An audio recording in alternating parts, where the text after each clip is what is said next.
இறைவனாய் தந்த இறைவியே, இருளினில் காணும் ஓவியமே.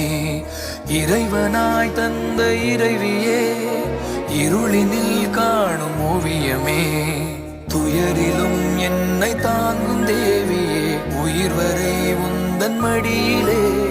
வலிகளை போக்கும் காதல் பார்வையில் உலகமே காலின் அடியிலே. உயிரே